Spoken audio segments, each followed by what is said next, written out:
This hearing of the Select Committee on Energy Independence and Global Warming is called to order.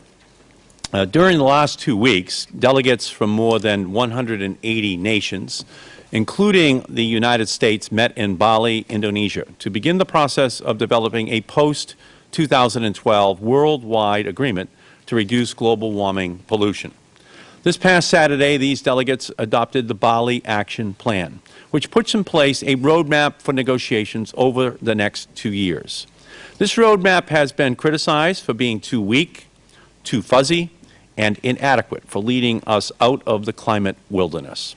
Today's hearing will shine a light on the Bali Agreement and give us a sense of whether we are headed towards climate catastrophe or climate responsibility.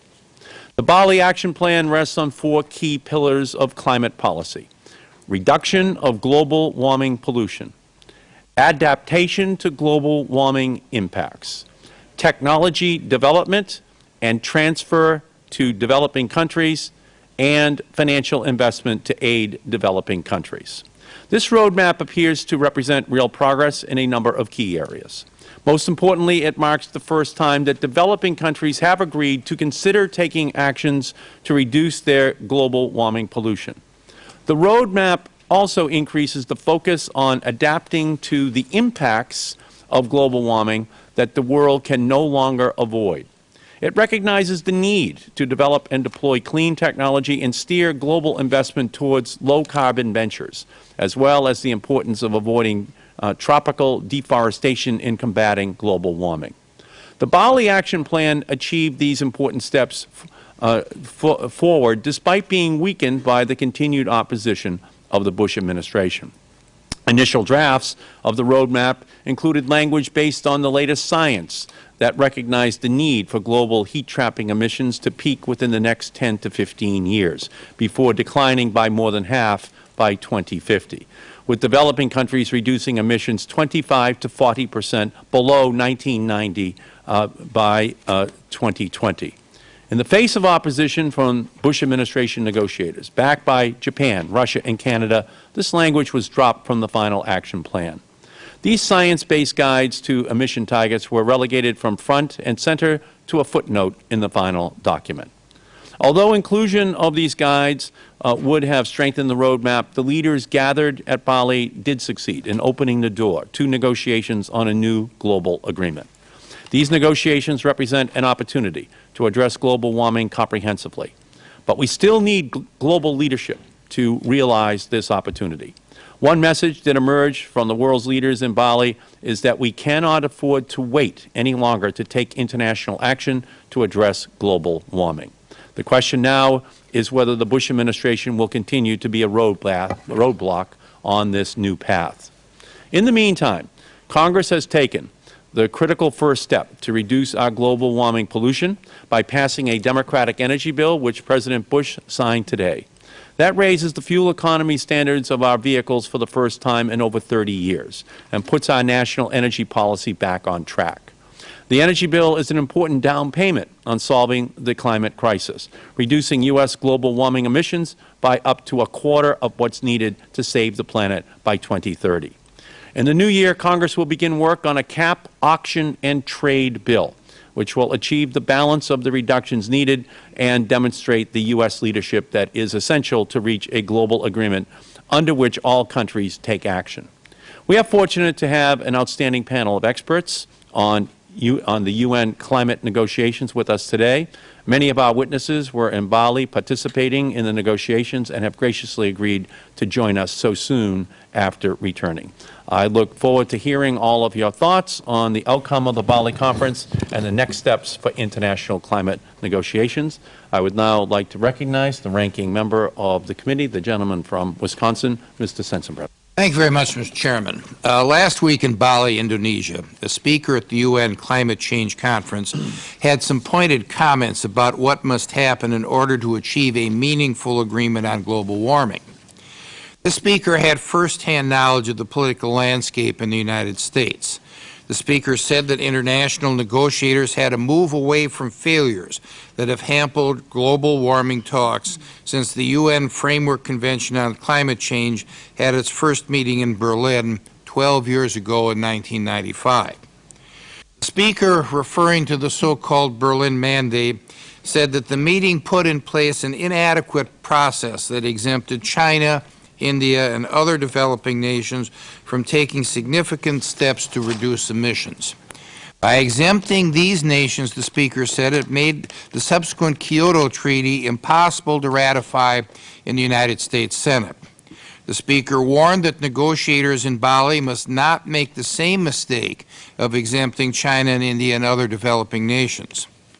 The Speaker said that many in the United States were ready to move forward with substantial greenhouse gas reductions, but not, and I quote, without the knowledge that other folks are cutting in a way that's meaningful, unquote. The Speaker wisely said that technology transfer and assistance with developing countries is crucial. To quote the Speaker again, quote, the industrial world can't do it alone, unquote. And while that Speaker at Bali and I disagree on many global warming policy proposals, I am pleased that my chairman's own junior Senator, John Kerry of Massachusetts, grasped the importance of including China and India in the process. Senator Kerry's statements are a breath of cool, fresh air when compared to those of another American who spoke in Bali. While Senator Kerry laid out conditions that must be met in order for a global warming treaty to be approved by the United States Senate, another former presidential candidate simply laid blame for lack of promise at the feet of America. And while Vice President Al Gore was calling America the obstructionist at the Bali conference, he failed to notice that other nations were joining the United States in opposing the mandatory reduction targets in the Bali roadmap. Mr. Gore also failed to acknowledge that China and India initially refused to commit to taking actions on their own to reduce emissions before eventually accepting that they need to be part of the solution too. And I'm very pleased that China and India agreed to language in the Bali roadmap for, quote, nationally appropriate mitigation actions that must be measurable, reportable, and verifiable. While there are some provisions in the Bali roadmap that raise concerns, I think overall it's a good agreement. Negotiators have given policymakers all over the world the time to promote the development of technology that will make emission restrictions achievable without damaging the economy and hurting jobs, and thus making those restrictions and changes politically untenable in any democratic country in the world. If China and India were willing to work with the international community, it's possible to develop a meaningful climate change treaty that creates real environmental benefits, protects jobs in the economy, and advances technology. Without China and India, any global warming treaty would simply be an invitation for manufacturers to move their operations to these unregulated economies. And where would our economy and environment be? I opposed the Kyoto Treaty from the start because I knew what we were getting into with that flawed agreement. And I am disappointed that there are those in this country that did not heed what Senator Kerry said then and what he said 10 years ago when the Bert Hagel resolution came up. And because those cautions were not heeded, the Senate didn't ratify the treaty, and eventually we lost at least a decade and probably more in reaching an agreement that could be worldwide in application, was technology-based, and which would be politically acceptable both in this democracy as well as in other democracies around the world. I hope that this roadmap from Bali can start us on the path toward a more realistic and effective global emissions reduction solutions. But I must caution everybody that if we fall into the trap of what caused Kyoto to fail, then we will be losing even more time in this fight. I thank the gentleman, and I yield back the balance of my time. Great. The gentleman's time has expired, and the Chair recognizes the gentleman from Oregon, Mr. Blumenauer. Thank you, Mr. Chairman. I'm looking forward to this hearing today so that we can learn about what happened in Bali and what we do with that experience. The good news is that that will be the last international gathering of that scope where the United States is totally isolated from not just the rest of the developed world, but probably the rest of the world in total. And I count that as a singular bright spot. But just because we've been isolated does not mean that we haven't a great deal of leadership going on in this country. And I appreciate the reference to Al Gore, so derided by some as the ozone man, who has had a consistent message for years and is now recognized globally for being right and being effective in moving us in the right direction. We also have a great cross-section of people who've been involved with the leadership in this country, a slice of what's happening in terms of the NGOs, the private sector, unions, over 750 cities, which I find extraordinarily exciting. There is still time for this Congress, under the leadership of you, Mr. Chairman, and this committee and others, to be able to have signal accomplishments before we conclude. And I think the combination of what's happened in Bali, the international consensus, the leadership on the ground, means that it's much more likely that the focus of this election is going to mean that not only will we make some success in 2008, but the stage will be set for a new era of American policy. And I look forward to starting to get a glimpse of some of these specifics as we listen to our witnesses here today. The Chair recognizes the gentleman from Washington State, Mr. Inslee. Thank you. I just want to, as far as when we talk about the road from Bali, I just want to note that this is moving so fast, both in the wrong direction and the right direction, that we ought to have both concern and optimism. It's moving in the wrong direction because the science, as we know, is astoundingly rapid at giving us signals that things are going out there, particularly feedback mechanisms in the far north, that are 20 times disturbing as they were 2 or 3 years ago. The good news is that the people of this country are changing so rapidly on this issue, and the science of the technology of dealing with energy solutions as this are becoming so available to us that we ought to have some optimism following Bali. And I just want to tell one little story why we ought to have optimism. About 3 years ago, I asked former Vice President Al Gore to address our colleagues about this issue. It was about 3 years ago, and it was in this building, and we asked all the members of the House of Representatives to come listen to him. 4 members of the United States House of Representatives showed up to listen to the former Vice President of the United States. Now the world is giving him the Nobel Peace Prize, and I encourage anyone who is interested in this subject to read his speech at Bali. It was a work of genius, and it is a mark not just of individual achievement, but a global action. And I just think we ought to come away from Bali with a sense of optimism to see how fast things are changing. And with that, I'll yield back my time. The Chair recognizes Ms. Herseth from South Dakota.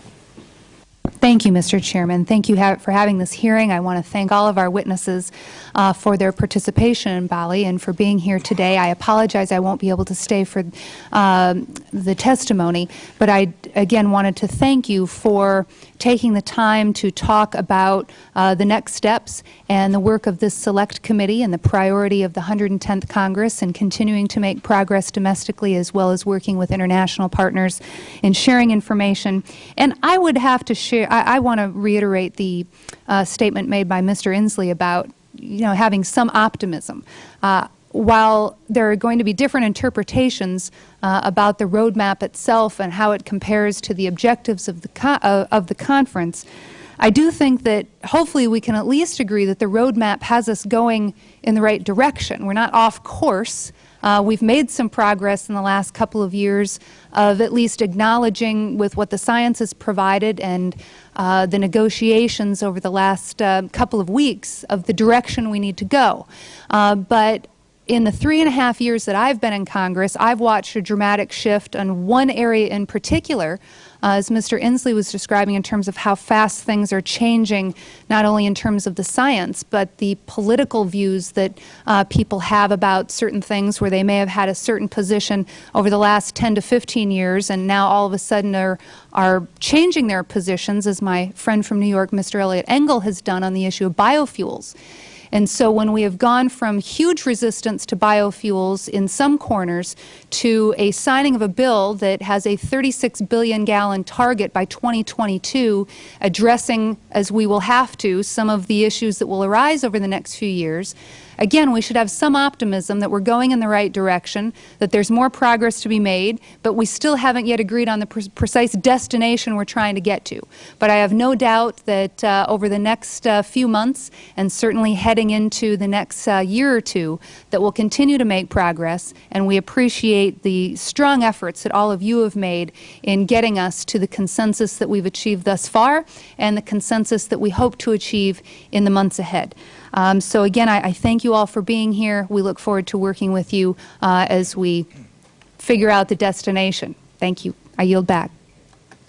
Gentleman from Oregon is recognized. Mr. Chairman, thank you. I'm going to waive my opening statement. Look forward to hearing the testimony of the witnesses. Chair recognizes the gentleman from Missouri, Mr. Cleaver. I, too, would waive my opening comments. I'm extremely interested in hearing from the panelists on whether or not they view this major economies process as being competitive with the Kyoto Protocol, or maybe more significantly, whether or not it is undermining the Kyoto Protocol. So thank you, Mr. Chairman, for calling this hearing, and I look forward to hearing more detailed responses from our witnesses. The gentleman's time has expired. The chair recognizes the gentleman from California, Mr. McNerney. Thank you, Mr. Chairman.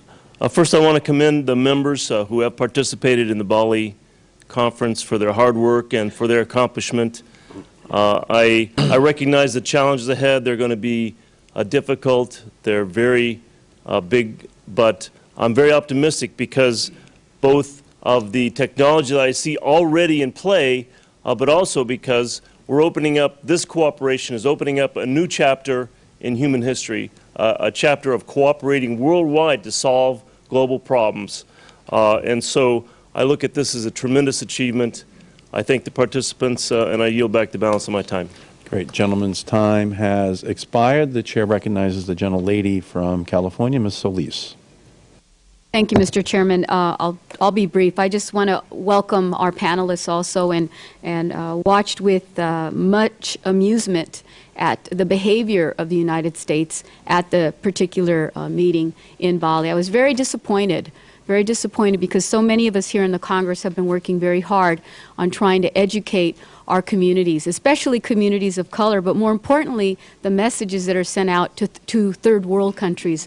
And in particular, I'm thinking about countries that have been hardest hit by droughts and fires and hurricanes. And I look south of the border, I look to Latin America, and I see that folks there are looking for leadership. And I know while we have the technology, we have the know-how, we have the financial resources, that we should be providing a bigger role on a bigger level. So I'm very anxious to hear what you have to say. Many of us here are excited. I know my staff and I worked on getting an amendment into the Appropriations Foreign Operations spending package that would require for the first time the Secretary of State to convene an interagency committee to provide Congress with a report describing the needs of developing countries and the actions planned to help provide for their needs. This is a major concern of ours here in the House, and I'm happy to say that in spite of what the administration may say, those of us here as representatives for our constituents are strongly in support of advancing whatever we need to do to make sure that our communities are well taken care of, and that we play an active role in combating the negative effects of global warming in our planet and in our country and in our neighborhoods. Thank you very much. Yield back the balance of my time. Great. The gentlelady's time has expired. The chair recognizes the gentleman from New York State, Mr. Hall. Thank you, Mr. Chairman, and thank you to our witnesses for your work and for coming here to tell us about it. I am one who was raised to believe that the United States should be a leader in many spheres of government and policy, and this is one in particular that we should not lag any further on. We should not only join the rest of the world in working for reduction of greenhouse gases, but we should be leading. And I, of course, would love to see China and India also, and all countries of the world join in, but I don't think we should hold back, because leaders do not hold back. They set the example for the rest of the world. people in my district and the people I know around the country who I speak to see the changes in the weather. They know about the drought in Georgia that's so extreme that boats and docks and marinas are far from where the water is. They know in our district about the 350-year floods in the last 3 years. They know about the ice storm in the Midwest that was deadly to many people, the 139-mile-per-hour hurricane-force storm that hit the Northwest states, the typhoon that decimated Bangladesh, the multiple extreme hurricanes that hit the Yucatan this year, the tornado that destroyed the town of Greensburg, Kansas, and on and on. These are phenomena that may be isolated, but are probably a part of the predicted pattern of increased intensity and frequency of storms. I've seen several examples recently of ways of developing and using energy. Just drove a hydrogen car that GM is developing, which is, especially if they get the hydrogen from water rather than from natural gas, I'm optimistic that that is a possible solution to part of the problem. And of course, the verdant hydrokinetic tide power experiments that are going on in the East River in New York are very promising. The last thing I want to say, just because it's the Christmas time or holiday time of giving for many people of many faiths, if you know somebody who has everything, and you want to give them something that will help mitigate the impacts of global warming, you can go on the internet and search for how to adopt a polar bear, and give a polar bear to somebody who has everything, and that bear will be followed, their habitat will be protected, and you can teach people at the same time about the changes going on in the Arctic as a result of this problem. And with that, I yield back, and thanks for holding this hearing, Mr. Chairman. I thank you very much. Just before we ended, the gentle lady from Tennessee, Ms. Blackburn, has arrived, and she is recognized for an open. I thank you, Mr. Chairman, and welcome to all of our witnesses today. Thank you for the hearing and the time. We all know that on December 15th, the UN completed a 2-week conference in Bali, Indonesia, and it was attended by representatives of more than 180 countries. And the attendees completed the conference by establishing an Adaptation Fund board to oversee the implementation of the Adaptation Fund created under the Kyoto Protocol. Delegates also considered policies to reduce emissions from deforestation and forest degradation in developing countries. And however, I have two main concerns about the general path that the UN conference in Bali proposes. And these are concerns I want to address with you all today. First, the conference seeks to implement severe CO2 restrictions worldwide in an attempt to prevent global warming. And as we are hearing, global warming has little to do with human activities. So that one is of concern to me. Data is increasingly surfacing in peer-reviewed journals that show climate change may or may not be a problem. Further, much of the data and the climate models that the IPCC have used and some that the Valley Roadmap is based upon are appearing to pose questions, and the credibility is being questioned on those. Emerging data suggests that recent global warming over the past 100 years may not be caused by human CO2 emissions. Instead, the data tells us that the warming could be well within the natural variability and largely determined by changes in the sun. So that is one area that I would like to travel with you all. Second, the conference wants to institute a world carbon market to track and manage CO2 emissions. Last year, some of my colleagues and I went on a fact-finding mission to Europe to look at their emissions trading scheme. I found it curious that they called it a scheme.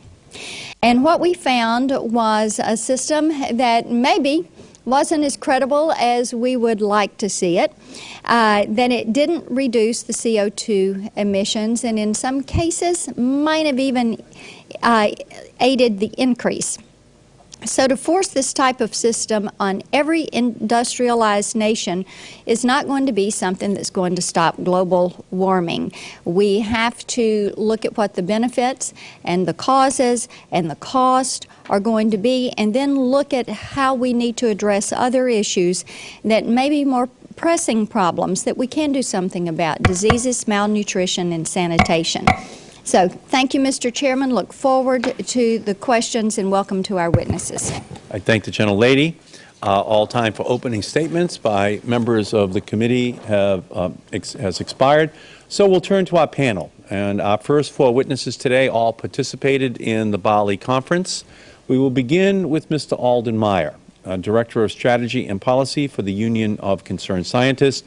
Mr. Meyer has, for over 30 years, had experience working on issues of energy and climate change, both at the state and national level. Before coming to the Union of Concerned Scientists in 1989, Mr. Meyer served as Executive Director for the League of Conservation Voters, Americans for the Environment, and the Environmental Action Foundation. We welcome you, Mr. Meyer. Whenever you're ready, please begin. Thank you, Chairman Markey and members of the Select Committee. UCS has been active on international, national, and state climate change policy since 1989, and I've personally attended almost all of the international negotiating meetings on climate change since 1991, when negotiations started over the original Rio Framework Treaty. I'm pleased to be able to share with you my observations on the Bali negotiations. I do believe this meeting reflected a sea change in the willingness of both developed and developing countries to move forward together in confronting the climate threat, and really opens the way for serious negotiations over the next 2 years. Substantial scientific evidence indicates that an increase in the global average temperature of more than 2 degrees Celsius above pre-industrial levels would pose severe risks to natural systems and human health and well-being. Limiting warming to this level will require global emissions to peak within the next 10 to 15 years and then be reduced by 50% or more by mid-century, with much deeper cuts for industrialized countries. In the late 1990s, you may recall, companies opposed to U.S. ratification of the Kyoto Protocol ran television commercials with the theme, "It's not global and it won't work," because countries like China and India did not take on binding emission targets under the initial Kyoto framework. The most important outcome of Bali, in my mind, is the full recognition that the climate change problem is global and that we all have a stake in addressing it. In Bali, the world saw the dismantling of the so-called Berlin Wall, the famous phrase in the 1995 Berlin Mandate that Mr. Sensenbrenner referred to, that prohibited any new commitments for parties not included to Annex 1 of the Framework Convention, non-industrialized countries. The President of Indonesia captured it well in his keynote address to the meeting. Developing countries, too, must do our part.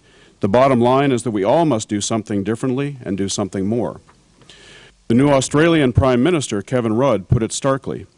The community of nations must reach agreement. There is no plan B. There is no other planet any one of us can escape to. We have only this one, and none of us can do it alone, so let's get it right. And the minister from India captured the true spirit of Bali when he said, "What is at stake is saving our future generations. And therefore it is not a question of what you will commit or what I will commit. It is a question of what we will commit together to meet that challenge." Through the constructive efforts in Bali of countries like China, Brazil, Indonesia, South Africa, and others, Costa Rica, with the last-minute acquiescence of the U.S., negotiations have been launched under the Framework Convention on nationally appropriate mitigation actions by developing country parties, as well as on post-2012 emission reduction commitments for the U.S. and other non-Kyoto industrialized countries. Simultaneously, negotiations over deeper emission reduction obligations of industrialized countries that have ratified Kyoto, including most recently Australia, will continue in the ad hoc working group launched in 2005 in Montreal. These two negotiating tracks will proceed in parallel with comparability of action required for all developed countries.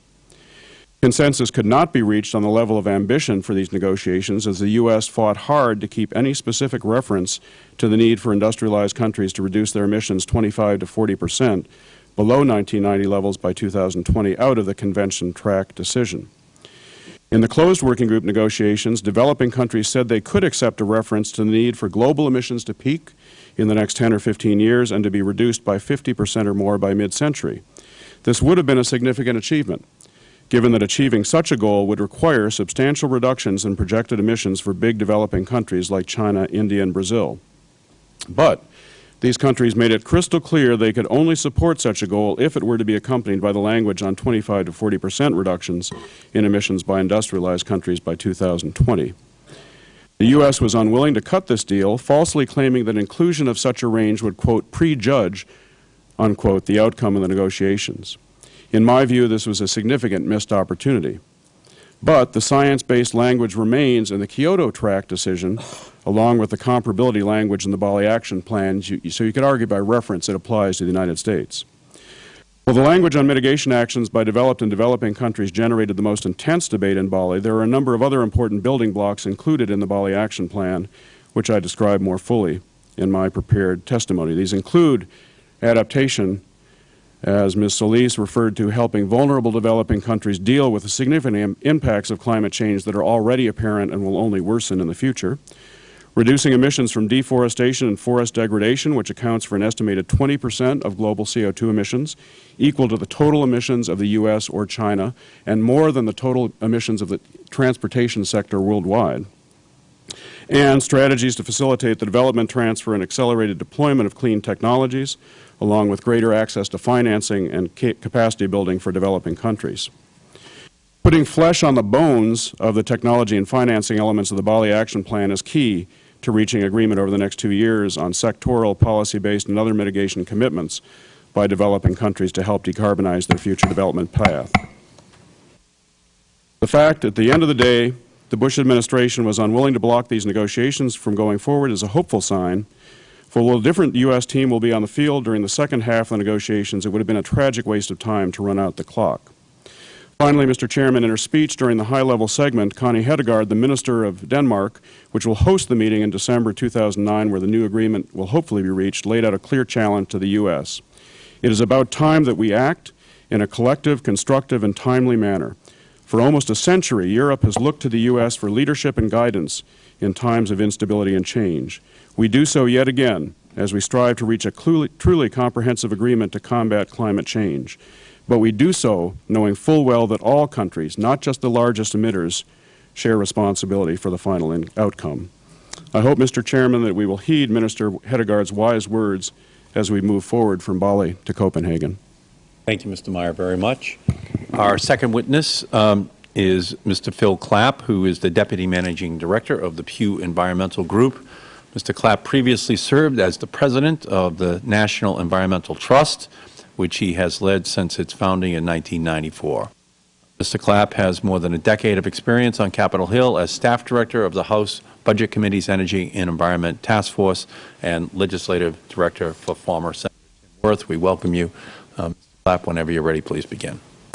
Thank you, Mr. Chairman, and thank you for your invitation to be here today. First of all, I want to congratulate you on what's just occurred. The President has just signed the energy bill, and that culminates what I know is for you a 20-year crusade to increase the fuel economy standards in federal law, and you contributed an enormous amount to that all the way back to 1982, and I remember your efforts back on the Energy and Commerce Committee at that time, so congratulations.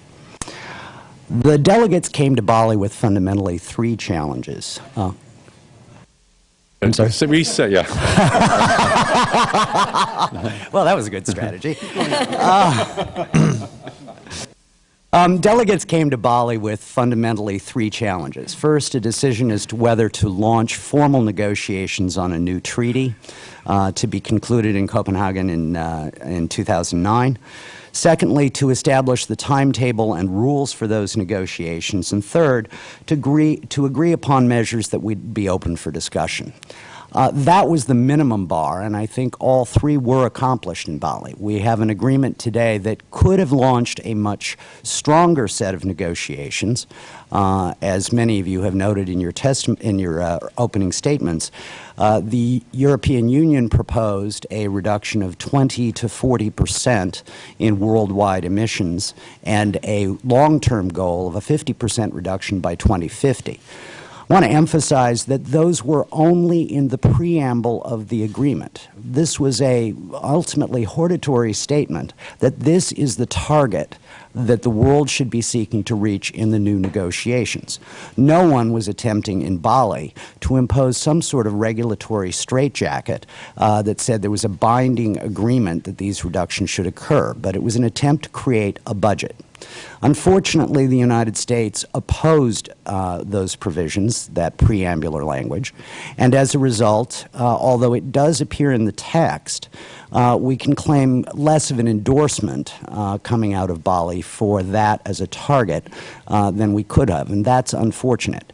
Given how quickly the scientific evidence is mounting, I mean, we are now at the point where Arctic sea ice was reduced to less than half of its normal size this year. The Northwest Passage opened for the first time in history this year. And we have scientists telling us very clearly, most recently at the American Geophysical Union meeting that was held in San Francisco concurrent with the Bali talks, that we have reached the point when the Arctic may be free of summer sea ice, not by 2040, a projection which shocked scientists when one NASA scientist made it last year, but as early as 2012. The leading scientist who made that projection, who actually is the son of a coal miner and worked in coal mines as a child, said the canary has died. It is time to get out of the mine. That's the urgency of these talks. The world has one more shot to get an agreement, and this will be it. There is enormous suspicion of the United States throughout these talks, and it does not come just from President Bush's opposition to a binding international treaty and numerical targets. The United States, all the way back to 1992, has a long history of either fighting binding agreements, as it did with the Framework Convention under the first President Bush. That convention is voluntary only because of U.S. opposition, through Kyoto in 1997, when the United States, under the Clinton administration, sought weaker targets and indeed did not act to reduce its own emissions. So we have an enormous challenge to lead, and Kevin Conrad of Papua New Guinea said it best at the end when he said, "Lead, follow, or get out of the way. We would like to see you lead, but if you will not lead, get out of the way." The United States has to lead these talks. There is enormous suspicion of U.S. intentions under an administration of either party. And unless we do not take up our responsibilities, we will see another treaty that fails. I want to make one more comment about the role of developing nations, which Ms. Figueres will go into, I'm sure, in much more detail. The watershed at these talks was that developing nations came to the table and the United States found itself incapable of saying yes to their proposals. For the first time, developing countries, including China, agreed to undertake measurable, reportable, and verifiable emissions reductions actions. That is a step across a line that was first drawn in 1992. In addition, although I was complimenting the chairman on the bill that the president signed today, I'd like to point out that China, for example, has fuel economy standards in place today that met the same target in that bill, which is 2018, in 2005.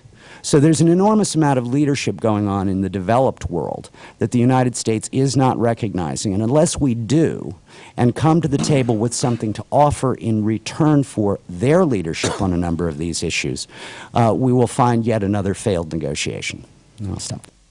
Thank you, Mr. Clapp, very much. And thank you for your kind words about the energy bill. I might add that we have now finished the energy bill. The President has signed it.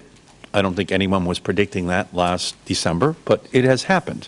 And what we're doing here in this December, on this day, on this afternoon, is having the last hearing that this Congress will have. But it's really the first hearing of the next Congress, because there are a lot of people who do not believe that we can pass a cap and auction and trade bill as well. But the Speaker is committed to it, and that is why we're having this hearing today. Think of it as the first hearing of the next big issue that we hope that we can get the President's signature on. Our next witness, Christiana Figueres, has been official negotiator of the UN Framework Convention on Climate Change and the Kyoto Protocol for Costa Rica since 1995. She also serves as a member of the Executive Board of the Kyoto Protocol's Clean Development Mechanism. In 1995, Ms. Figueres founded the Center for Sustainable Development in the Americas, where she served as director until 2003. for her leadership in the areas of climate, energy, and conservation. National Geographic and Ford Motor Company recognized her with their Hero of the Planet Award in 2001. We are extremely fortunate to have her expertise on Costa Rica and developing nations. Welcome, Ms. Figueres, whenever you're ready. Thank you, Mr. Chairman.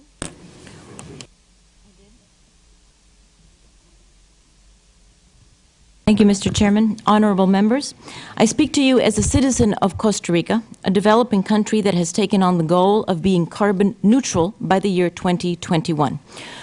We do so in full recognition that our impressive size will not necessarily affect global trajectories of emissions, but out of the deep conviction that it is the moral obligation of every country, large or small, to do the utmost to address climate change. You've asked me to come here today to address the issue of the Bali meetings from the perspective of the developing countries. As already pointed out by speakers before me, this meeting will be recognized as the one meeting in which the developing countries made a landmark stride forward.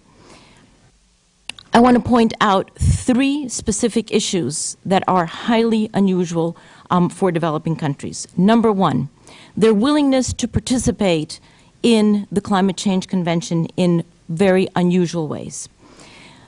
Developing countries are already and have already done more than the sum total of countries participating in the Kyoto Protocol, and I believe Ned will give you the numbers of that. However, in Bali, they expressed their very clear intent to do more than that.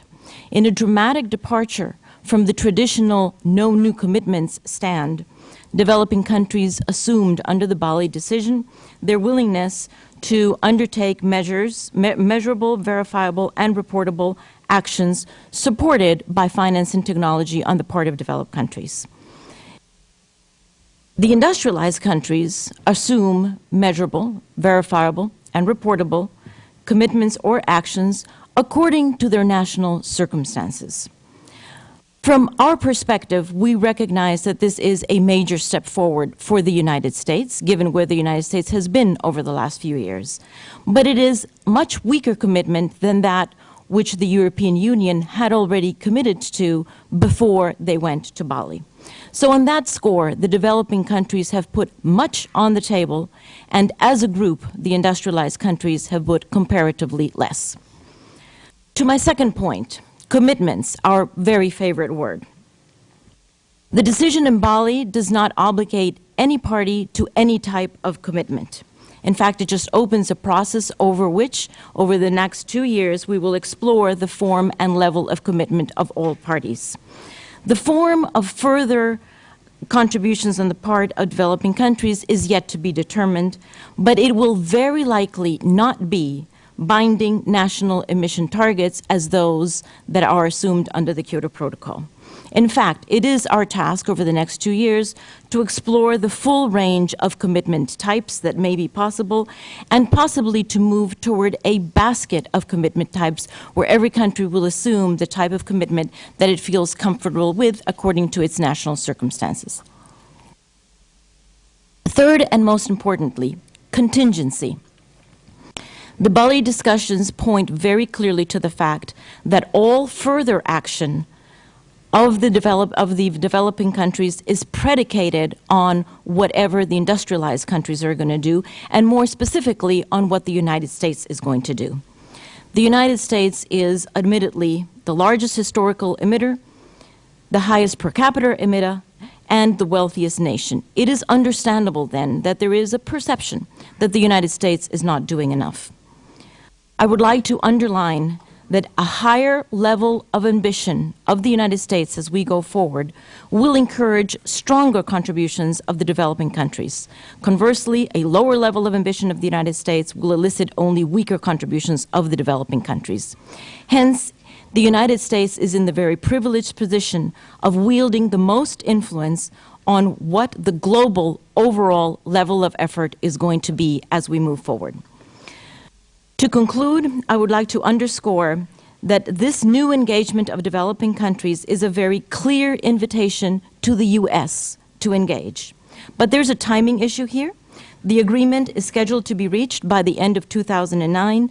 Given where the United States is in its electoral cycle, it is more than likely that the U.S. participation in this regime will be shaped by this Congress. Hence, we are very encouraged by the development of mandatory legislation to reduce emissions in the United States. Honorable members, it is in your hands to ensure that we together live up to the science of what is needed and stay within the art of what is possible. Thank you. Thank you very much. And our next witness, Ned Helm, is a founder and president of the Center for Clean Air Policy and has more than 25 years of experience working on climate change and air policy.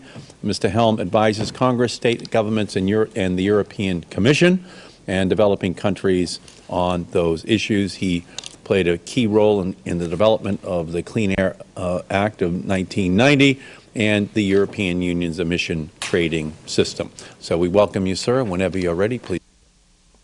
Thank you very much, Mr. Chairman and members. Appreciate the opportunity to speak to you today. I'm kind of the cleanup hitter here, and I'll try to cover the points that maybe weren't covered by my colleagues. As you mentioned, we work a lot with key developing countries, China, India, Brazil, and Mexico in particular, and we work with a number of the states in the United States. During the course of the Bali meeting, we brought together ministers from 25 countries. Cristiano was part of that meeting and talked about the Bali roadmap and the idea of providing incentives for developing countries to go beyond what they have done. And I'll show you in a minute a slide that shows exactly how much effort they've made. And it was endorsed by all of those presidents, certainly became a part of the final agreement. We also hosted a meeting for Senator Kerry and your staff and other staffs there with the leadership of the European Union, a very constructive exchange on a lot of these issues.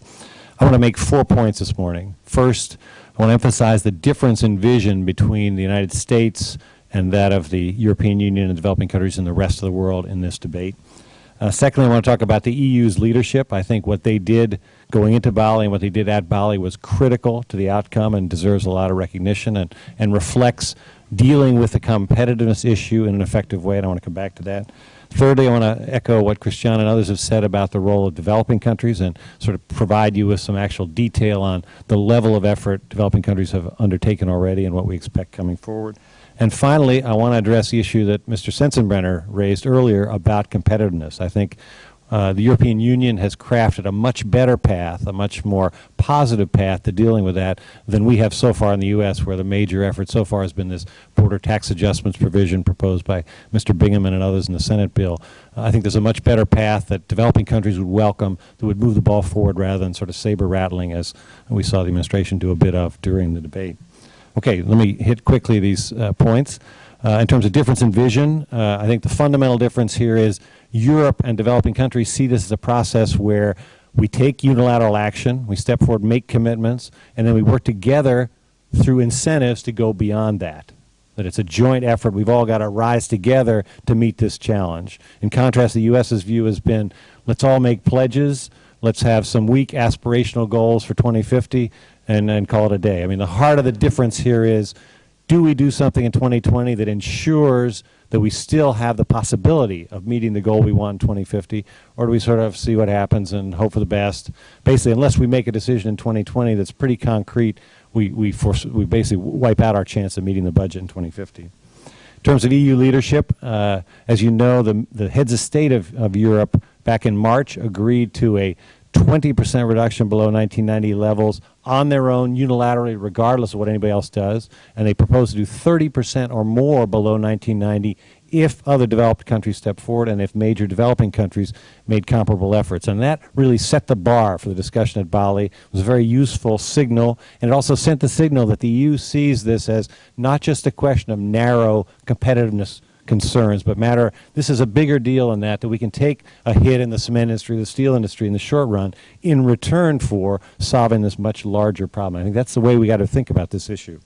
In terms of developing country leadership, let me ask the team to put the slide up for me. I think this is a statement by the minister from South Africa, and I think it really captures where we are. He said basically developing countries are saying voluntarily that we're willing to commit ourselves to measurable, verifiable mitigation action. And then he said, it's never happened before. A year ago, this was totally unthinkable. This is what he said right before the U.S. caved. And I think this gives you a context of how much of a watershed, how much of a breakthrough this was. Next slide, please. Oh, I haven't? Okay. Okay, great. This shows you quickly the numbers. As Christiana mentioned, the gray line is what Lieber and Warner would do in 2015. The blue line is what the EU's minus 30% target would do. The red line is what China, Brazil, and Mexico, with laws on the books today in each of these countries, policies on the books today, if fully implemented, they would make greater total reductions from their business as usual levels than the European Union or the Lieber and Warner bill. So this puts to sleep once and for all this myth about developing countries aren't doing anything, so we shouldn't do anything. Here are the facts, and as others have said, this is about car standards. This is about a 20% improvement in energy efficiency by 2010. This is by 2010. The Lieber and Warner numbers are for 2015 and 2020. So it gives you a sense of how big this is. I was in China the last 2 days. Discussions with them, I was impressed by how committed they are. A lot of criticism has been, oh, they only got 1% the first year. This year, they'll get 4% of that 20% goal, and they're making big steps to go further in the coming years. Let me close with a quick word on competitiveness. I'll come back to it hopefully in the questions. Europe has a high-level group on competitiveness. They brought together 500 chief executives. I got to speak there week before Bali. All the leadership of the European Commission, Secretary of Commerce, Secretary of Treasury, Secretary of Transportation, Commissioner of Environment, all met. They agreed on a package on competitiveness that says sectoral approaches make sense. Let's offer carrots to developing countries to take a similar carbon per ton of cement, carbon per ton of steel goal, offer some incentives in terms of financing, and we get toward that proverbial level playing field that we hear so much about, that Mr. Sensenbrenner was talking about. This is a much better path, an incentive-based approach, than this idea of putting border tax adjustments on everybody. And Europe talks about border tax adjustments too. The companies are just as worried there as we are here about what happens to our industries. But I think they recognize that there's a much better way forward, and this is something that I'd really like to see us do. The U.S. and the Asia-Pacific Partnership started this thing, but as usual, they let it die by being unwilling to do anything serious. It's a classic story of everything we touch turns to you-know-what. That's what's happened in terms of the U.S. position. So I think there's an opportunity here. There's an opportunity across the aisle here to deal with this issue, and we really got to grab that piece. Thank you. Thank you, Mr. Helm. Energy bill, step one, mandatory cap auction and trade will be. Our next witness is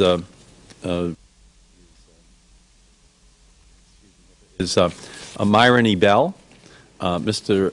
Ebell is Director of Energy and Global Warming Policy at the Competitive Enterprise Institute.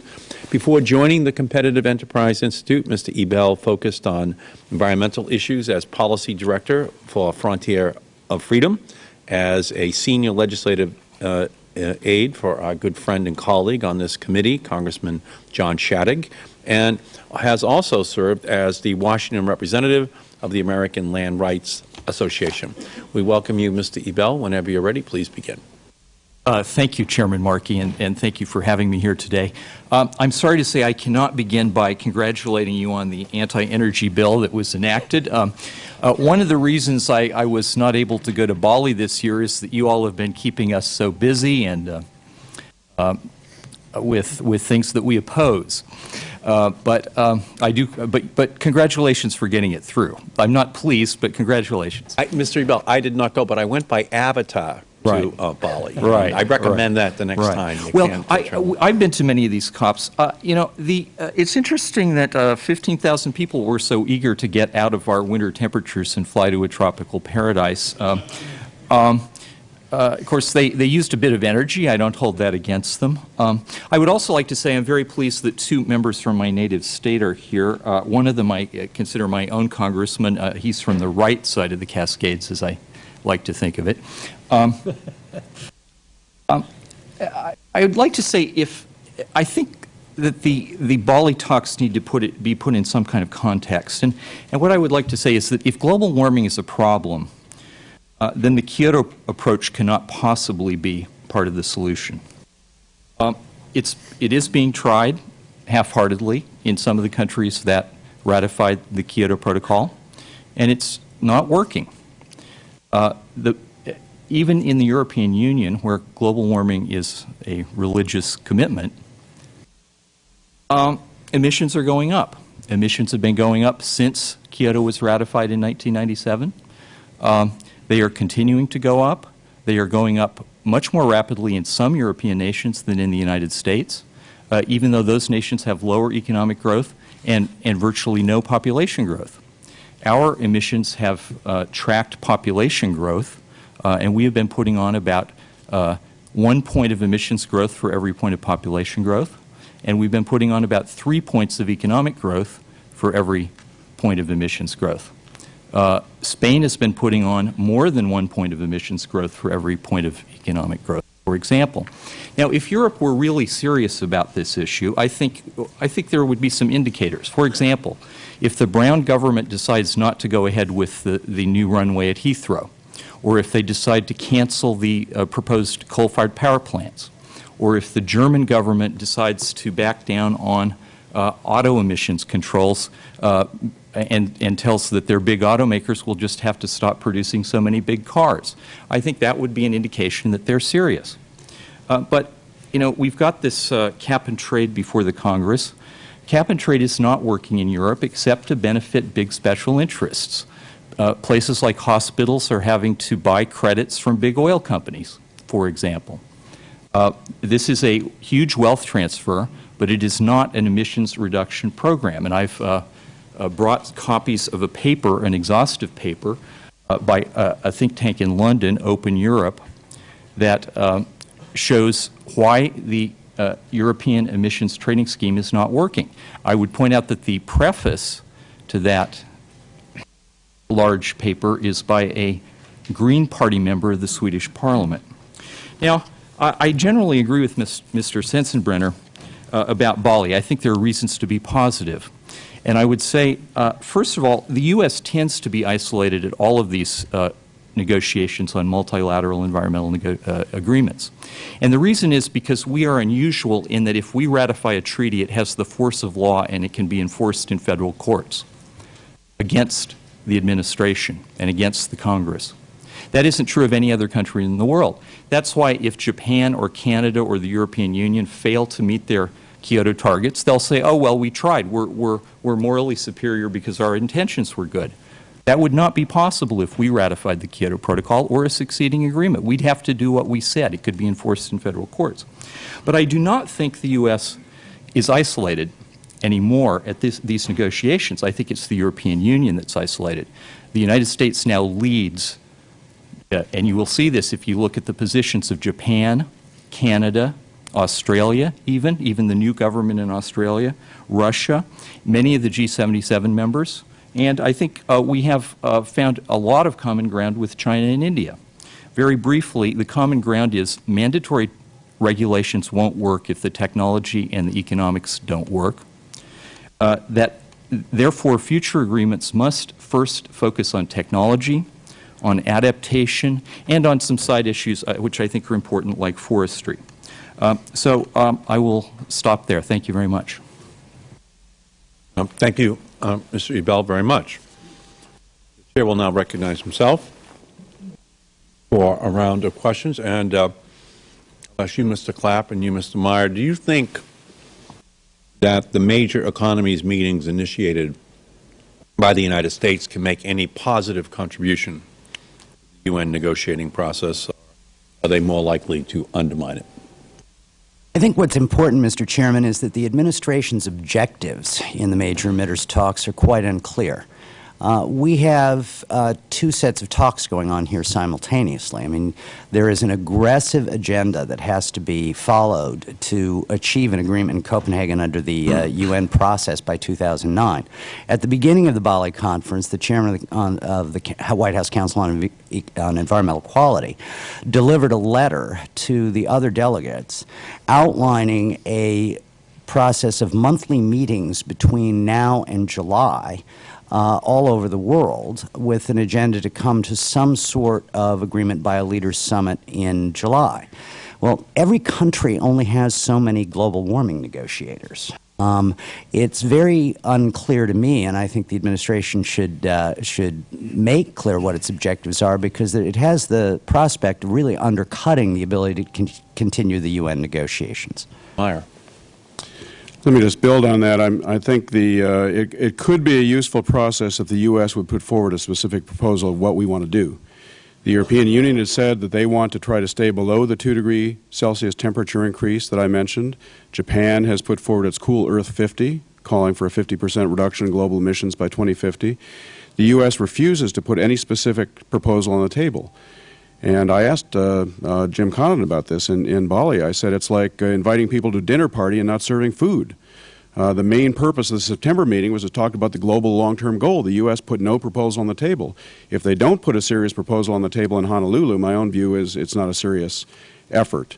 If not 2 degrees, what? What risk are we willing to take with the planet? What risk are we willing to commit future generations to? Is it 3 degrees, 4 degrees, 10 degrees? We don't know. The administration refuses to put forward a concrete proposal either for long-term global reductions or for near-term industrialized country targets. Thank you, Mr. Meyer. Mr. Ebell, in your testimony, you say that global warming may be a problem in the future, but we should leave it to future generations to deal with it because they will be better equipped to do so. Do you reject the IPCC's conclusion endorsed in the Bali roadmap that climate change represents an urgent problem and that continued delay will foreclose options to save the planet? That's an involved question, but I would say generally yes. I think that if you look at... You do reject those Yes, conclusions. if you look at the most extreme scenarios from the IPCC computer projections, you will find that even under what's called the A1FI scenario, in 2100, the high growth, high emission scenario leads to a richer and warmer world rather than a poorer and cooler world under some of the emissions constrained scenarios.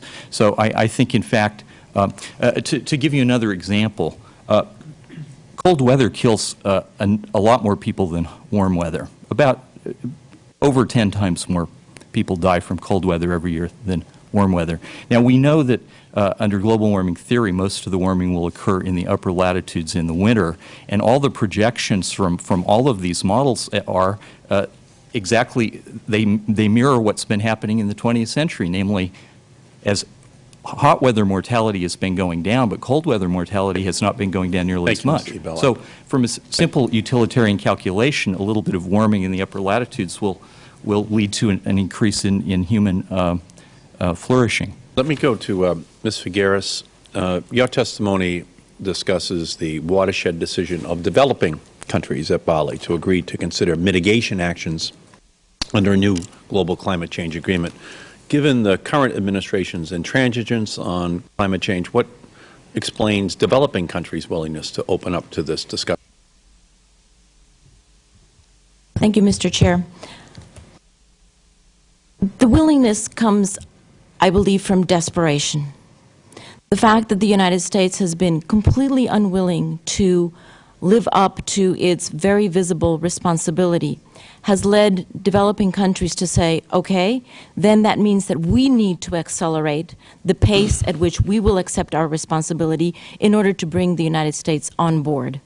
And I think really this is a very, very frank invitation to bring the United States on board. And if I could just add one comment to your question previously about the MEM. From the developing country perspective, I think one of the major issues and arguments that has been said by the United States is that they needed a parallel process because the developing countries were not willing to play fairly within the climate regime. Bali has proved that that is no longer a valid argument. Thank you. Thank you. My time has expired. The Chair will recognize the gentleman from Wisconsin, Mr. Sensenbrenner. Thank you very much, Mr. Chairman. As you know, I'm kind of more of a veteran of the climate change wars than any of my colleagues that are sitting here on the dais. And I hearken back to what Senator Kerry said at Bali, and that is that any treaty that does not involve the third world is doomed to failure in the United States Senate. I think that is a given. That is a political fact of life, and I salute Senator Kerry as a leading Democrat in making that observation to delegates who might not have wanted to have heard that message. Now, that being said, I guess I'd like to ask the panelists to briefly say, are we, as a result of Bali and the softening of the administration's position, the signing up of the developing countries, and particularly China and India, do you think we're going to hear less demagoguery from the European Union on this subject? Because what the EU has been saying, and particularly what the German Environment Minister, Herr Gabriel, has been saying, certainly is not going to bring about the type of consensus needed to wrap this up in 2 years. Who'd like to be first? Helm. My sense is that we really saw a coming together of the EU with the developing world and most of the other nations in agreement on how to move forward. And I think, said in my testimony, the EU's putting these targets out, set a bar that was very useful. And I think okay, now let me interrupt you on that. Okay. The deal that was made in Berlin, which exempted the developing world and gave the EU a much lower emissions reduction target, the so-called EU bubble, as a result of two factors that occurred since 1990 that had nothing to do with this issue, basically was a deal where the developing world didn't have to do anything, and the EU was able to, what we refer to in this business as pose for holy pictures, and playing a game of economic gotcha against the U.S. and Japan and Russia and perhaps some smaller countries like Australia and Norway as well. Now, if we're going to continue playing the game of economic gotcha, you're not going to see very much support in the United States Senate for what proceeds henceforth. And, I think that what I am interested in seeing is whether the EU will admit not only that Kyoto was a failure, but the mistake that made Kyoto a failure was the agreement that came from Berlin in 1995.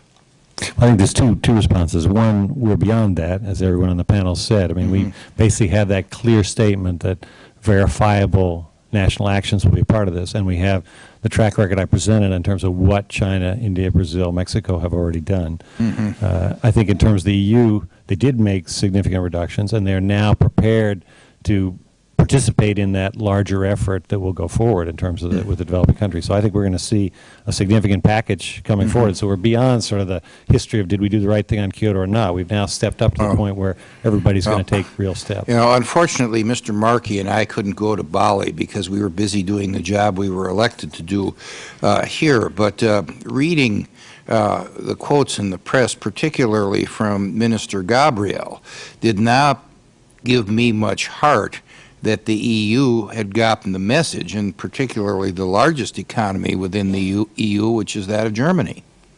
Could I reply to your question, Mr. Sensenbrenner? I think we really can't expect much more from the European Union than demagoguery, because that's really all they've got. They are not willing to take the actions that they committed to reduce their emissions, and as you notice, have already noted, their emissions went down between 1990 and 1997 for reasons that had nothing to do with emissions reductions. And so I think what we can hope for in future negotiations is that the U.S., together with Japan, Canada, and several other leading nations, will be able to lead these negotiations out of the Kyoto dead end. And as long as the EU is unwilling to match its actions to its rhetoric, I think they will become more and more marginalized in this The facts simply don't bear out what Mr. Ebel's saying. I can say data here. I'll have to submit to the record. It shows each country. What's left, Mr. Helm, is my time. And I will just say that the two factors that allowed the EU to reduce their emissions from 1990 to 1997 were the fact that Mrs. Thatcher decided to put the British Coal Miners Union out of business and change electric generating in the UK from coal to natural gas, and the merger of East Germany and West Germany, and the closing of the Stalin-era East German industries, which belched hot air and greenhouse gases and were environmental disasters and workplace safety disasters. That had nothing to do with compliance with the Rio Treaty. My time's up. I yield back. Gentleman's time has expired. The Chair recognizes the gentleman from Oregon, Mr. Blumenauer. Thank you, Mr. Chairman. And I would invite any of our other panel members who would like to submit for the record their view of reality in this regard. And I would just begin by saying how much I appreciated the testimony that's been presented. Because in the written form, it really is, they're terrific documents dealing with the broader context and the reference that we are really sort of moving beyond Kyoto. We're moving to a new era. The rest of the world is moving in an exciting direction. And I really appreciate the context that you've provided. I think this ought to be required reading for everybody in Congress. I think it would be extraordinarily helpful. But I do invite you to supplement your submission. Part of what is interesting for me is that the United States, under a Republican administration, made some commitments. This didn't pop out of the Clinton administration or other fuzzy-headed people. This was the result of negotiations where the United States was a partner. And the United States turned its back on implementation. And in fact resisted that. But we ought to let's go back to where that was in 1992.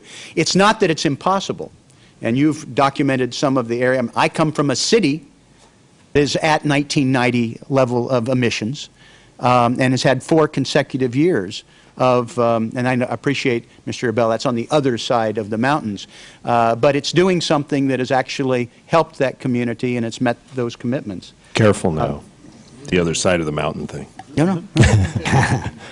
Just referring back to his testimony, just his testimony, Greg. I am intrigued, however, about where we go from here. I've been in a number of international meetings where the United States has been dragging its feet, not because it's going to get sued, but because it would be held accountable. I mean, think about our failure to meet our commitments in terms of international global water and sanitation, where we were in Johannesburg, we were a retarding influence, not because we would be sued, but because we'd have to perform. I'm curious if, as we're moving into this next year, where it's an election year, where we have greater consensus around the world, where the people who've been dragging their feet both in the developing and the developed world are sort of launching ahead. I'm wondering if our panel has some suggestions or recommendations of what we might do in that next step, Mr. Chairman, as we plot things that might find their way into law and help frame the next step. Just briefly have our friends respond. Let me start, because I think the agreement reached in Bali does create a place for that conversation. The United States is neither fish nor fowl. We haven't ratified Kyoto, so we haven't participated in the discussions since Montreal in the last 2 years, the working group there about mitigation potential, cost effectiveness, what we can do vis-a-vis other industrialized countries. And of course, we're not a developing country, so it's not appropriate for us to try to put ourselves in the same box within the convention. We have an agreement now creating a space for developed non-Kyoto countries like the U.S. to put on the table what they can do, to have civil society come in and talk about analysis that's been done in the United States about the cost-effective mitigation potential, to have others put forward their information about that. This next year is really an analytical and research, get the facts right year to prepare for the serious hard bargaining in 2009. And there's a space there for Congress, for civil society, for our national labs, for NGOs, to put forward the facts as we see them about how much the U.S. can do. Mr. Blumenauer, I would really encourage the members of this committee, as I have many members of the Senate, to become personally involved in these negotiations, because we're going to find ourselves in a position, regardless of what the Congress does next year in terms of debating legislation, where it's extremely likely that we will be in the middle, in the winding up of major negotiations concluding in a treaty, at the same time that Congress is seriously moving forward on the first legislation that will bind the United States to emissions reduction. So the two debates are going to affect each other, and I think it's rather incumbent upon members of the Congress to begin talking to a number of foreign governments and really familiarizing themselves with this position, because the two debates are going to collide. I want to go back for a moment to what Mr. Sensenbrenner was asking. Regardless of what one wants to say about the European Union and the effectiveness of the measures it's taking, according to our own Department of Energy, Europe's projected emissions increases between now and 2030 are 0.3% per year. Japan's will be 0.1% per year. That is 1/3 and 1/10 of projected U.S. increased emissions. So there has been a for whatever reason, and there are, policy reasons for it, Europe and Japan are actually making major progress in improving their emissions, whereas the United States, to go back to Myron's comment, is currently in violation of its treaty obligations under the Framework Convention on Climate Change, and we're 18% above our 1990 I'm happy to have given the remainder of my time to the answer to Mr. Sensenbrenner's question. No. Had I had time, Mr. Chairman, one area that I happen to agree with Mr. Abel, and I think my colleague from Oregon, Mr. Walden, would concur, that there is a huge role in terms of worldwide practice of forestry, what happens in this country. I'm going to be lobbying you. We have some legislation pending on illegal logging, but there are a range of things. This might be something that might be worthy of a hearing in the future where we could, I think, make some real progress. Great. Thank you, sir. Great. Gentleman's time has expired, and Mr. Sensenbrenner is a formidable proponent of his position. So I think this is very helpful for everybody to have a chance to come back at Mr. Sensenbrenner. Could I add a reaction and then on that? No. I've got some facts I'd like to put but on the table. I think other members will give you that opportunity. The chair recognizes the gentleman from Oregon, Mr. Walden. Thank you, Mr. Chairman, and I want to thank our panelists for their testimony today. It's helpful to get your views on this topic. I want to pick up on a couple of points, one from my friend and colleague from Oregon, and ask you each to talk about what the United States could do domestically on forest practices on its own land that might assist in carbon sequestration or mitigating against unnecessary release of carbon and other greenhouse gases, principally because the record wildfires we're seeing, and given the Forest Service's analysis over the last decade of warming climate and its effect on forests with drought and bug infestation. And if you could keep your answers fairly brief, because I've got another question. Is there anything specifically you or your organizations have relative to management changes you would recommend on federal forest lands? Yes, indeed, Mr. Walden. I grew up on a ranch in Baker County, Oregon. We still own that ranch. It adjoins BLM and Forest Service land, so I have a great deal of practical experience of federal land management. And I would say the very most important thing you could do would be to privatize the national forests. The management of those forests is a disaster. It is a continuing disaster. They change management practices and philosophies, but the continuing undercurrent is it's always a disaster. All right. And because they don't have the incentives to manage their land properly the way private owners do. Thank you. Mr. Helm, thank you, Mr. Ebel. Mr. Helm, do you have any comments? I think Again, briefly. there's a very interesting provision in the Lieberman-Warner bill that would be attractive here. In the allocation of allowances, they provide some of the allowances to forestry and agriculture folks who make improvements, reforestation, afforestation, and so on. The idea here is it's not offsets. It's in addition to. So you have the basic cap, then you take some of the allowances out of the pool, sell them for the money, pay the money to farmers. So would that apply to federal forest lands? Only I don't in think holdings, so. not, no. Yeah, see, and I'm trying to get it. Private people. All right. principally. Ms. Figueres?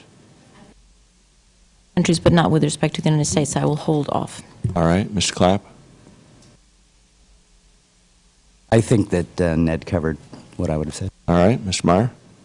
I can ask our forestry experts to get a response for you. For the record, it's not my area of expertise, but one of our scientists is the lead author of the IPCC's Land Use Change and Forestry That'd be chapter, helpful. so I'll try to get something for you on that. But one additional suggestion would be to keep in this debate internationally about Bali, we're looking at national baselines for performance of forests across the board. We do that sort of informally in the U.S. It would be very useful to do that and sort of keep track of what are the net flows on these federal lands. Right, that would be helpful. And certainly the work internationally on forestry, I think, is extraordinarily important. We all recognize the importance of healthy forests. That sequestering carbon, eradication of the forest doesn't help. And certainly these fires we've seen in the West are a real problem. I want to move to carbon sequestration technology. I was in Europe with the Energy Committee earlier this year. We were looking at different facilities. Could anybody talk to me about the status of existing technology to do both capture and compression and then sequestration? Is the technology available today? If I have a coal-fired plant, is there technology available to me today that will capture, compress, which you have to do, and then sequester carbon? And if not, what's the timeline to get there?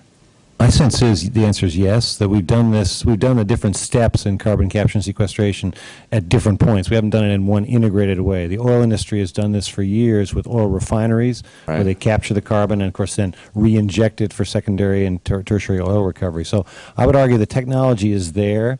We still have some questions about the cost. I mean, if you talk to Exxon, for example, some of the major oil companies, they feel they could do this. So they know how to capture it. And they do it now in terms of secondary oil recovery. So I think it's there. It's a question of putting all the pieces together. It's not something the utility industry has done. It's something more the chemicals and the gas and the oil industry. I'm trying to find out because when we did CO2 or SOx and NOx, the acid rain to capture those emissions, that technology I understand was available at the time that cap and trade was put in place. And I keep hearing that this technology for carbon capture, compression, and sequestration is not perfected yet. Mr. Meyer? Yes, let me just build on what Ned said. I think the technology is available. It's a question of price. My understanding is it would add now somewhere of 60 to 70% to the price of a conventional coal plant to retrofit this technology on. And then when you're going up to scale to find the reservoirs to permanently sequester the carbon is a challenge that our agencies are working on. There's demonstration projects around the world.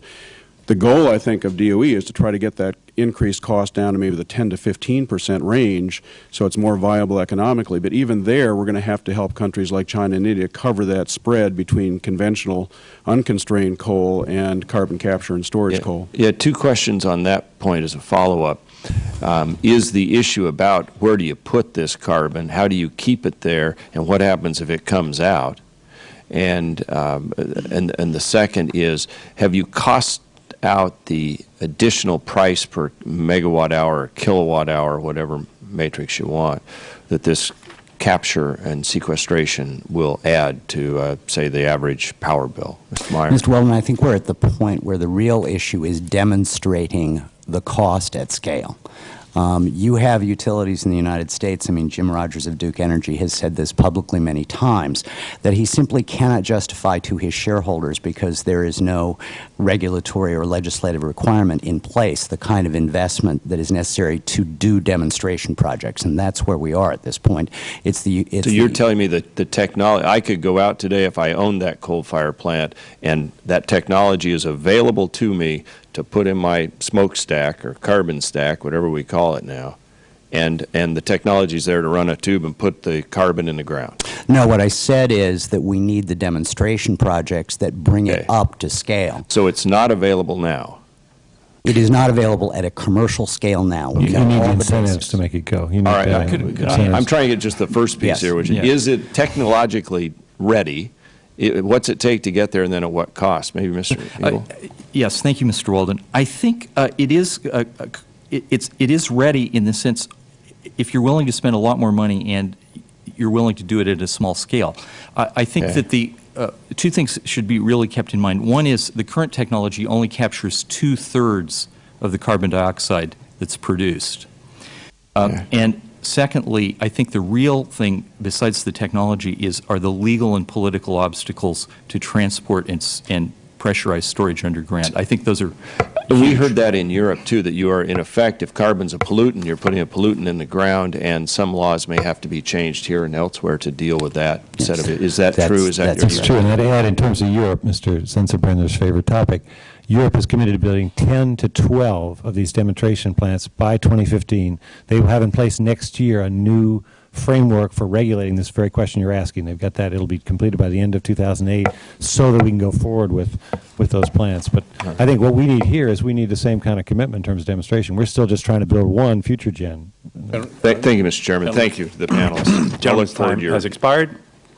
And I'll just make this point that as part of the legislation the President is signing, energy, that there is $6 billion worth of federal government loan guarantees for carbon capture and sequestration in the legislation. So we are also now moving much more aggressively on that path. The Chair recognizes the gentleman. Personal privilege, Mr. Chairman? Yes.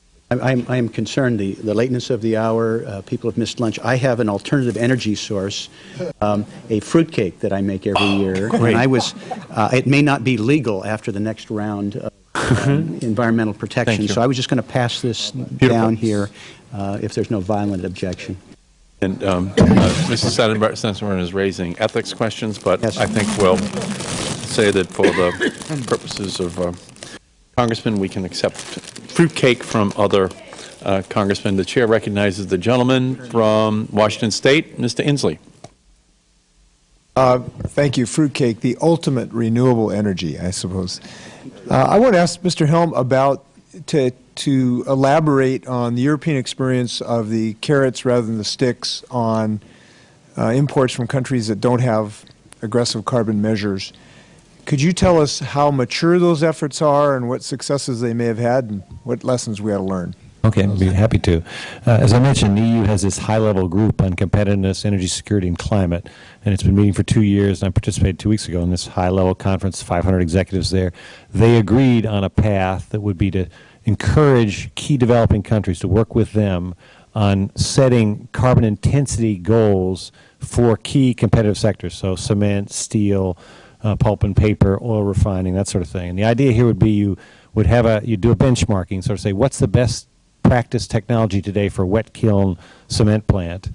That comes at some level of carbon per ton of cement produced. You'd ask the Chinese to look at that, figure out what that means in terms of the context of China, in terms of its cost picture. Could they do that at with a payback, or is that going to cost them a fair amount? What's that look like?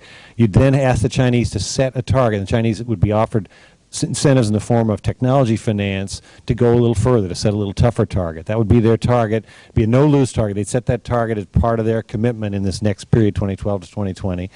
They'd receive the financing as an initial incentive on the technology side, and then if they beat the target, they could sell credits into the international market. There's an idea that's been tested among developing countries, shown a lot of interest in it because they're interested the same way. They're after improving the efficiency of these sectors. So it's got an appeal on both sides. It moves you toward that level playing field so that all of us would have a similar kind of commitment to technology, and we take this carbon issue off the table. It doesn't take labor costs off the table, but it takes the carbon issue and the technology issue off the table, and it gets the new technology in the hands. If you talk to China, what do they want from this treaty?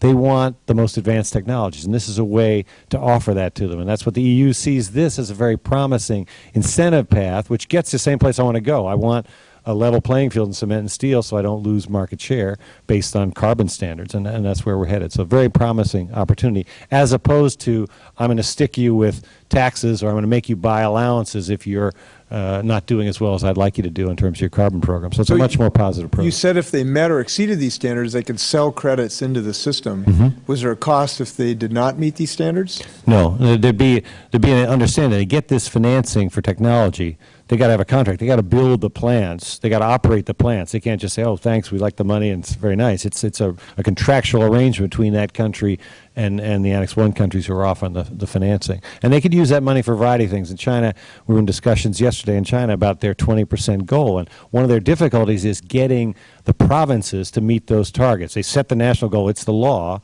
but then they have to get this done at the local level. And so they're saying, well, could we use the money for tax credits? Could we use the money for having the Cement Association in China work with its members to get compliance. And that's the kind of thing we're looking at. And there's a good opportunity of collaboration with the WBCFC, the World Business Council for Sustainable Development, and others. So it's a very promising opportunity. What is the best way to really delve into that proposal from Europe? I mean, has anybody got sort of the master paper describing that, or?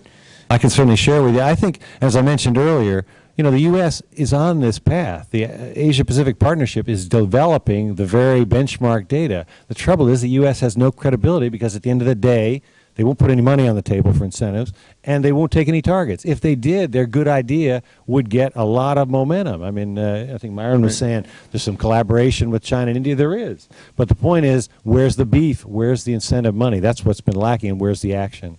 Could you put up that, you had a graph showing relative improvements in CO2 between U.S. under McCain-Lieberman and China's existing? Yeah, here it is.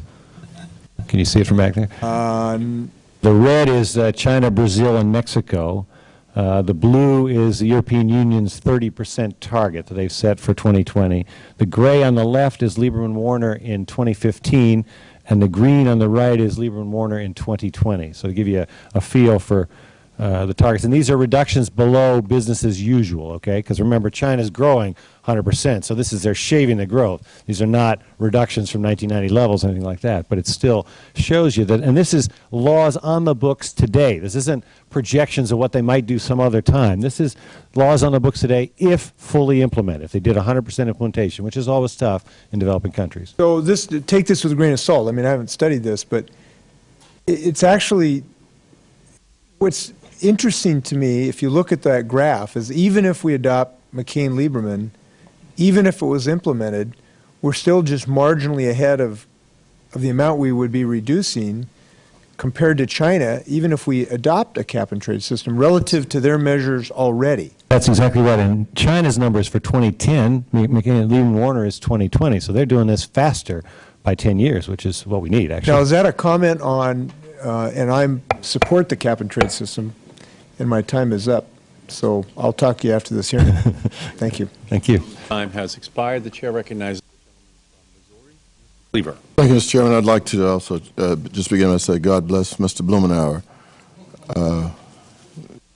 for the spirit of giving. Thank you, sir. The gentlewoman from Tennessee has left, and I certainly will not be disrespectful.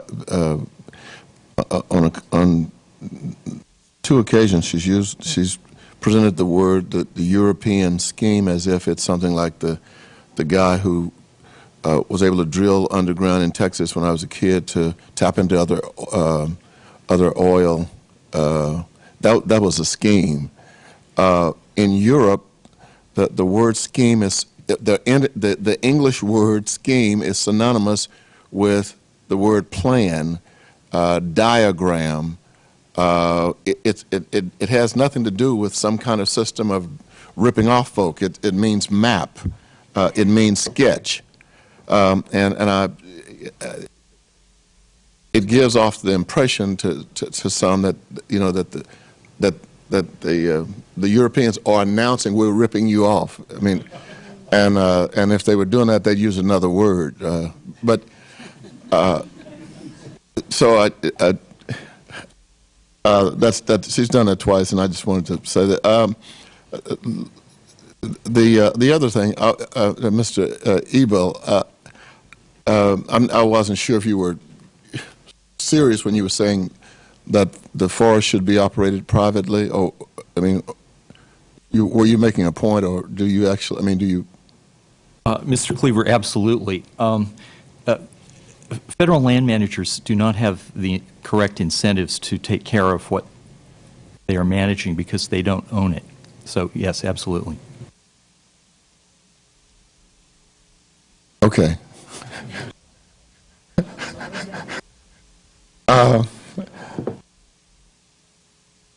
The developing nations and the poor nations, Ms. Figueres, are especially vulnerable to climate change, particularly concerning floods and droughts and other disasters. And these nations, like many of those in sub-Saharan Africa and Southeast Asia, are least responsible for the effects of global warming. And what can the nations of the world, like the United States, like the EU, assist some of the poorer countries, third world countries, in attaining the technologies to compensate for the effects of global warming?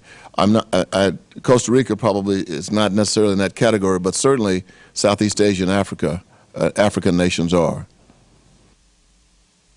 Yes, exactly. Southeast Asia, Africa, all the small island states and the low-lying, least developed countries are all in that situation. And this is, in fact, one of the major inequities of climate change. That the fact, as you say, that all of these countries are the major victims without having contributed to the problem in the past, or in fact in the future, most of these countries. What the United States could do very concretely is contribute to the various instruments that are being developed. One of the issues in the Bali decision, one of the chapters, is adaptation. And there are very concrete measures there as to what all countries could do together in order to support particularly those countries that will need to adapt and that actually urgently need to adapt before they completely disappear, like the small island developing states. In addition to contributions to the Adaptation Fund, there is finally some decision on the governance of the Adaptation Fund, and that also would require a very clear leadership of the United States, both in terms of financing as well as in terms of ascribing where funds would go to. Thank you. Mr. Meyer. Just come in on that, Congressman. The thing to get clear here is the scale of the need. The World Bank estimates that we need $40 billion to $50 billion a year. Oxfam estimates $50 to $80 billion a year as a starting point to build capacity in these countries to deal with adaptation to climate change. We're putting 2 orders of magnitude less a year on the table, hundreds of millions, not tens of billions. The other point I would make is that we have to do aggressive mitigation if we want to make adaptation even feasible. We did analysis, for example, for our own state of California here for Governor Davis and Governor Schwarzenegger, which showed if you had an aggressive mitigation path in California and the world, you would lose about half of the Sierra snowpack by 2090. If you had business as usual growth, you would lose virtually all of the Sierra snowpack by the middle of the century, and that's the drinking water supply for California. That's the Central Valley irrigation. That's when Governor Davis and Governor Schwarzenegger got it. This is a core economic issue. So to have adaptation be feasible and even on the bounds of being affordable, you have to have the most aggressive mitigation scenario you can have. And even with that, we're going to have some impacts that we're experiencing now. They're going to get worse over the next 20 or 30 years. That it's our moral responsibility to help these countries who'd had no role in creating this problem deal with the consequences of our past behavior. I just add half a sentence to that. Yes, it is the moral responsibility, and it is not just a moral responsibility. Actually, from the point of view of the United States, this is a long-term security issue for the United States. If you think that we're having a hard time now dealing with the immigration issue in the United States, that is nothing compared to the climate immigration waves that we will have unless we help these countries deal with the situation on their own territory. Just add one more comment to that. The nation projected to be the most rapidly impacted in terms of loss of water supplies worldwide is actually not in Africa. It's Mexico. So the question of immigration that Ms. Figueres just raised is a very serious one. In addition, this actually has implications for the targets, the worldwide reduction targets that were on the table in Bali. Those are actually projected, no matter how aggressive they may seem in our context, to provide us with only a 50% chance of avoiding the worst impacts of climate change. So the measures in Bali were not by any means extreme. They were inadequate to guarantee that we would not suffer the worst impacts. Thank you. I don't know how much time I have left. I don't have any time left. 5 seconds. If you 5 seconds. Mr. Ewell, do you really, I mean, the General Motors National Park, I mean. I'm sorry. I do not support the privatization of the national parks, but in terms of managing our national forests, they are, and they have been for a long time, a disaster, and it's because people who don't own things don't have the incentive to take care of them. They have the incentive to use them up. And therefore, I really think that the best thing we could do in terms of adopting the good kinds of forestry practices that Mr. Walden has been an advocate of would be to privatize the national forests. They wouldn't end up in General Motors' hands. A lot of them would probably end up in Ted Turner's hands. And you can have either good or bad feelings about that. I don't know. Okay, Enron National Park. Okay, gentleman's time has expired. The chair recognizes the gentleman from New York State, Mr. Hall. Thank you, Mr. Chairman, and thank you all for your testimony. I wanted to ask Mr. Meyer regarding that worst-case scenario, which Bali gives us a 50% chance if we manage to put this agreement together of avoiding. What is your organization projecting as likely sea level rise should we hit that worst-case scenario? Well, it's not what my organization is projecting. It's what the Intergovernmental Panel on Climate Change is projecting, and that's been certified by all governments of the world and reviewed line by line. There's a couple stories there. One, there's the sea level rise we're going to see from thermal expansion, glaciers melting, that kind of thing, which is somewhere in the 1 to 3 feet range by the end of the century. What's really not on the table, though, is the more rapid concern about disintegration of the Greenland ice sheet, the Antarctic ice sheet, some of the new science that's coming out about the flow rates there and the water going down and lubricating the flow of those glaciers. I would encourage you to have a hearing with some of the top experts on that in the world, because there's a lot of concern in the science community that there may be more on the table there than was captured in the recent IPCC report, which had a close-off date at the end of 2005 for the peer-reviewed literature that it could take into consideration in its findings. This is of great concern to the scientists that study the ice sheet modeling and the ice sheet flows, and I'd encourage you to have a separate hearing just on that issue.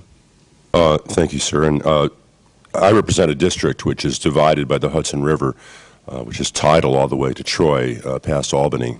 And, of course, any increase in sea level will also be an increase in river level, which will be then added to by tidal changes and storm waves and surge and so on. So it does affect us directly, including those communities like Beacon and Newburgh and Kingston and others that have newly refurbished their waterfronts with restaurants and stores and promenades, and not to mention the commercial rail running up just above river level on the west bank of the Hudson, and the Amtrak and MTA commuter line that runs with passengers, carrying passengers up the east bank just above the water level of the Hudson currently. I'm curious, given the fact that the executive branch tends to be the face of our nation to many around the world, we in Congress are trying, as you know, to change energy policy, and we were just successful in getting a decent energy bill. It wasn't perfect, but then no legislation is, I suppose. We hope that this will show the world that we're serious, or we're getting serious on this issue. What else would you recommend that Congress do to send this message to other countries around the world? Well, I think as my colleague Phil Clapp said, participate in this process as part of the U.S. delegation, talk to the delegates about what's going on. I was amazed how very aware they are of the actions of this Congress. They knew when the energy bill was coming to the floor. I got emails the day after the committee reported out the Lieberman-Warner bill by an 11-8 vote from Japan, from Europe, from developing countries, congratulating the United States for the work that that committee had done. They follow our politics very closely, because, as Christiana said, they realize they're in our hands. What we do is going to matter to their future. And I think participating in this process, going over to meet with them at these meetings or on your own, inviting them to come and testify to you and meet with you here, the exchange of views between the rest of the world and civil society and the other branches of government in the United States is a key issue, and I think will improve their confidence in going forward in the next 2 years in this process. I'm just going to jump ahead because my time is limited, as is all of our time. I'm happy to see one of the key topics in Bali is technology transfer, and that helping developing countries to leapfrog over fossil-fueled powered development is on the map. America has the technological know-how and resources to bring many of these technologies into play to help developing countries jump into a clean energy future. Perhaps Ms. Figueres and Mr. Helm could comment on what steps our government should be taking to aid the process of technology transfer, which would also make us an energy and technology exporter as opposed to the fuel importer that we are mostly now? As I mentioned, I think there's a great deal of interest in sharing technology, particularly in these internationally competitive industries. And so I think the U.S. joining in this effort with Europe and others to provide assistance directly for innovation and linking it to developing countries taking more aggressive targets. I mean, the theory from Bali is developing countries are doing a lot, as I showed you. They'll do more if there's assistance for technology, for sectoral activity in terms of these key industrial sectors, for reductions from deforestation. So I think there's a big opportunity here for us to put something on the table and draw forward. And I think one of the ways to do it is to take a portion of the allowances. We're seeing this. Norway is doing it. Germany is doing it. They're basically taking allowances out of their system, auctioning those, and using the money as incentive money to help developing countries move forward and get more reductions. To complement that, on the private sector side, the studies that have been done on financial flows that are necessary in order to address climate change show that more than half, in fact, above 60% of the financial flows will be coming from the private sector as opposed from the public sector. And so in that sense, once a policy both nationally and internationally is in place, that will be enough to signal to the markets and to signal to the private sector that then they can go ahead and make the investments, and those investments will then translate into being the technology transfer that developing countries need. Thank you very much. Thank you, Mr. Chairman. The gentleman's time has expired. Let's do this. We'll give each one of you 1 minute to summarize what you want us to remember. The energy bill is done. Bali is completed. Climate change, cap and auction and trade is now front and center in the United States House of Representatives and Senate next year. What do you want us to remember from this hearing as we go forward and begin this great project that is about to be undertaken? We'll go in reverse order, and we will begin with you, Mr. Ebell. Thank you, Mr. Chairman. I would urge you to keep, as you consider energy rationing policies, to keep in mind the energy needs not only of this country but of the world. And I would just make this particular observation that Mr. Hall said earlier. He encouraged people to adopt a polar bear. I think that's great. My colleague who's here today in the audience, William Yateman, was a Peace Corps volunteer in Kyrgyzstan. And he will, if you want to contribute $50 to buy a ton of coal to keep a Kyrgyz family warm during this very cold winter in Kyrgyzstan, he will be happy to arrange that for you. Those are the real energy realities of the world. There are a lot of people who do not have enough energy to live the kinds of lives that we lead. And I would just think back to another great member from Massachusetts, John Adams. When he was elected to the Continental Congress, he was a leading citizen of Boston, but he had to walk to Philadelphia. That's still the reality for a lot of the world. Thank you. Okay, thank you, Mr. Ebell. Mr. Helm. Number one, I would say moving legislation at least as strong as Lieberman-Warner is the most important thing you could possibly do. We need that kind of a target. Secondly, on this competitiveness issue, I think we need to recognize there's a place for incentives. We need to recognize that it's a myth that developing countries are going to steal market share based on carbon. China is already acting in cement, steel, pulp and paper, and so on, and they're going to be better, more efficient than we are by the time 2020 rolls around. So that's not the issue. The issue is working together to get that level playing field. And finally, on the EU, I want to submit for the record, only 2 countries of the 15 are not meeting their targets on their own. Only Spain and Italy are not. And I'll give you a chapter and verse about why the EU program the new program is very aggressive, and they're meeting it. The trading system works. Ms. Figueres. Thank you, Mr. Chairman. Good news and bad news. The good news is that the new engagement of the developing countries actually opens up an unprecedented opportunity to rethink the structure, the logic, and the potential of the future chapter of the climate change regime.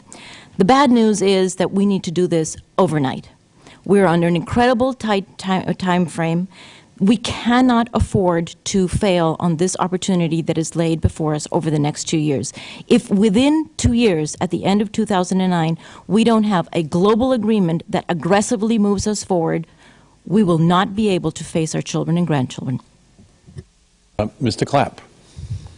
Similar to what Ms. Fierro just said, this is our last agreement. This is our last shot.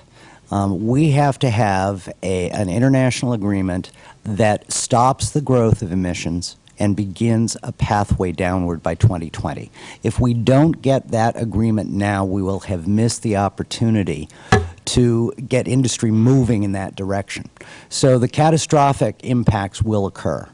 The second is that I would hope that many of you would have the political courage to not become part of the Bash China movement. China has been rather aggressive in its energy policies domestically, as we've heard today, and it is a country very different from the United States. China's coastal population in the cities has a per capita income of about $1,200 a year.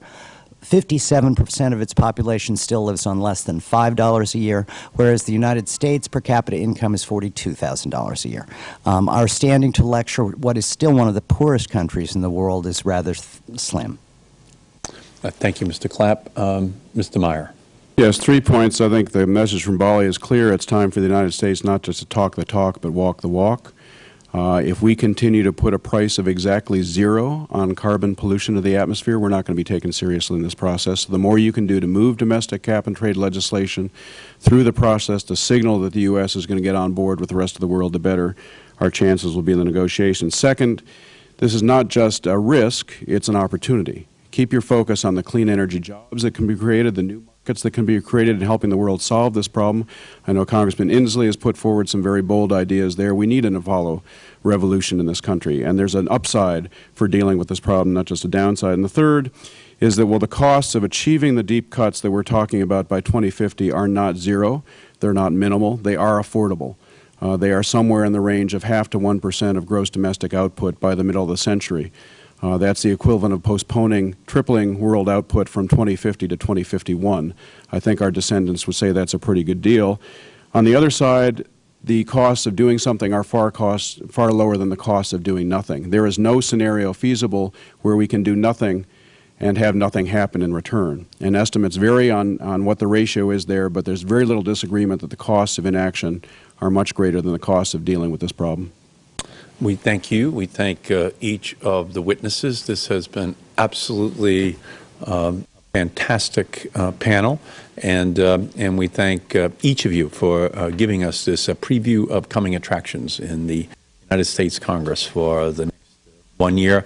I think global warming is about to be injected into the politics of the United States in a way that will match a few others for the next 1 year, and with your help, we have begun that today. Thank you so much. There's one more piece of fruitcake.